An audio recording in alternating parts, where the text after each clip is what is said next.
When we are called to do an experiment, sometimes it's a very short lead time. We get a 12-hour call, and we're in. My advisor and I, we have to work together. He's talking to the astronauts, I'm talking to the cadre, and so it's really difficult to take it all in. Very nice. Very good. Try not to break them up, but that's a very good disturbance. And now back and forth the opposite direction. What's funny is I forget who I'm talking to sometimes. I'll have conversations where it's like, oh yeah, we had an experiment yesterday. It was on the space station. We were talking to the astronaut, Doug, and it's so casual. And it's like most people are like, what do you do?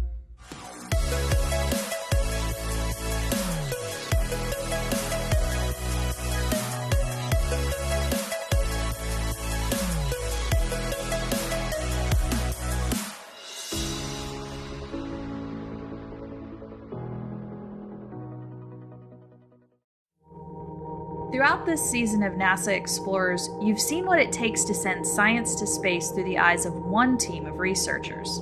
But they aren't the only ones. For 2 decades, the International Space Station has hosted science from thousands of researchers across the globe. The importance of the ISS to the research community is huge. From the very basic phenomenon of taking gravity out of the equation is that the ISS is really the only platform we have right now. It gives you access, long-term access, to a microgravity environment. You can do the experiments, on Earth, but those are almost a precursor to, okay, now let's remove gravity and see what happens. Does it change? If you're like me, you're a scientist who's trying to unravel the mysteries of science, and someone shows you a shiny new tool, which is microgravity, which can, make science different. And different is what we constantly shoot for. And different can take time. Before new scientific discoveries could be made, we had to transform an orbital outpost into an orbiting laboratory. In the early days, it was so focused on building, constructing station and making things safe. And then we started stepping up the number of hours a week that we could use crew time for experiments and research. That was a very exciting time. The space station would have more capabilities for science. They would have more equipment up there. They would have, freezers, glove boxes, microscopes, etc. Things that we could use to extend the scope of our science. Space station became a laboratory. It lent itself very well to this concept of fly an experiment, you get the results back, just like you would be in your own laboratory at home. You get more questions as well as answers. And during that time, a lot was learned. A lot of surprising things were learned. And with that knowledge now, we're developing experiments that are much more advanced in terms of their engineering application. It's been an extraordinary journey to watch over the past 20-odd years how this has all kind of come together and become, I wouldn't say routine, but accessible. And that's a really powerful thing. The same thing that gives us new insights also creates unique challenges. Microgravity changes the way everything works, including science. Working in space, as you can imagine, has a lot of challenges. Everything has to be compact. If you're going to send something into space, it has to be small. And how can you fit an entire lab bench worth of science into something, your size of your hand? And yet, we still get great information. We still, are discovering things, all the time. And I think it's incredible. Up till the NASA twin study, I was an Earth investigator. The biggest adaptation that I had to make was, on Earth, there's an ample supply of all the tissue that you need, whether you need blood or you need urine. So we had to work together and figure out a plan on how to use 1 vial of blood instead of 10 vials of blood. The stress of these precious, this is the most precious samples I've ever worked with, was kind of novel. There were different students that all got together to create this project.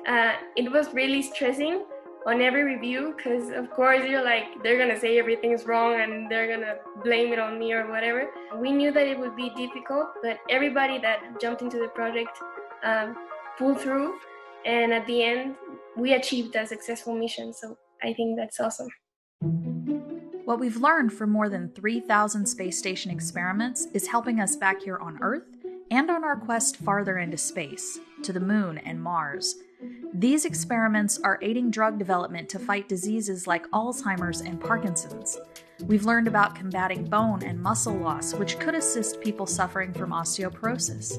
We've tested how to grow plants in microgravity, a critical component for feeding future space explorers. None of this would have been possible without the astronauts, the humans living and working aboard the International Space Station.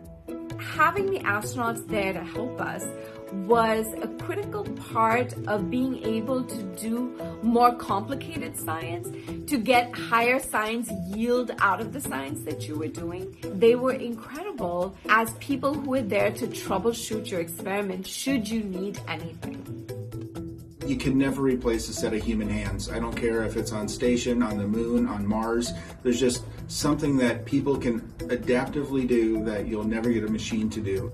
You can collect a lot of data with robotic sensors, but there is still a very big role for humans to play in being able to make on-the-fly decisions. Yeah, that has a little bit of a bubble on the end. Do you want me to force that out? If it's possible, if you think you can do it with the tip, yeah, we would appreciate that. At this point forward, this is our DNA to sequence, so the most we can retain, the better. It was rewarding to be able to put my hands on and know that we're doing productive work. Sometimes we get thrown a curveball, and something goes wrong. Station, Huntsville on 2 for TJ and ABRS. So now they go, all right, we got to get you to go into the guts of this thing. Go find these 2 wires. Have you ever seen those scary movies where the bomb diffuser says, whatever you do, don't cut the red wire? That's kind of what it feels like. You've got somebody who's spent their life developing the research that you're working on, and you're about to go into the guts of his experiment, trusting you very well to do the right thing and not cut the wrong wire. But that's the kind of stuff we need to do when we start going farther and farther away, when we start encountering anomalies we didn't think were likely. And so the crew has to be able to be adaptable to be able to do that. And that was really exciting and fun to be able to accomplish. TJ, we copy that, and who would have thought a blown fuse would make so many people so happy? Jeff happened to be orbiting and looked outside the window and saw this eruption just happening. And then he said, hey, I wonder if anybody knows this volcano is erupting. And so he actually called the USGS and said, hey, I see a volcano erupting. Do you guys know about it? First, he had to convince them that he was actually who he was and was actually calling them from the space station. But once you get past that, they then confirmed with other data, like, well, you're right, it is erupting. So I think those are some of the ways in which the astronauts just play an incredibly valuable role when they're up there helping us with the experiments that we do.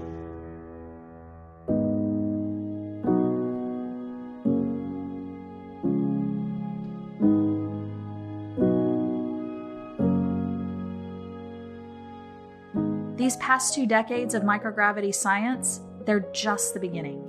The start of humanity's continuous presence in space. And the impact of the research in this novel environment is already being felt around the world.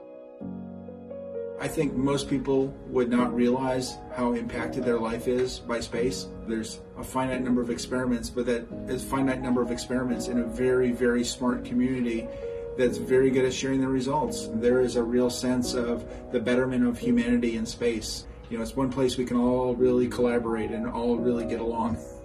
I think it's safe to say that microgravity has allowed writing several new textbooks. And the more we have more and more scientists working in different arenas to help inform this science, I think the better it will be for the safety and health of the astronauts and the people that follow.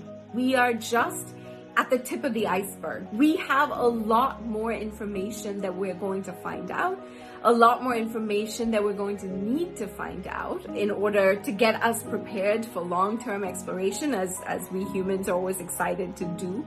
Space Station now is acting like a test bed, a proving ground for new development, new system hardware, as well as how we're going to be doing research and what kind of research we want to be able to do in a near environment, 240 miles above the surface, versus seriously long distance away where there's time delays up to half an hour-ish that we need to be practicing for. And now's the time to be able to do that.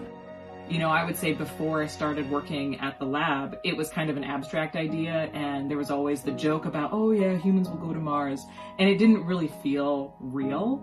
And now it feels real, and what's incredible is, you know, I will have a piece of that. I like to think that some of the work that is being done on the space station lays the foundation for us to be successful on another planetary surface. Will I ever get there? No, it's not likely.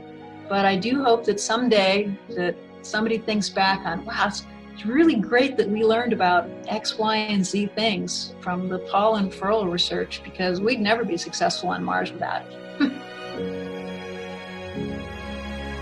We'll learn more and more the farther and farther we go. The first stepping stone, though, is the proving ground that we're calling International Space Station.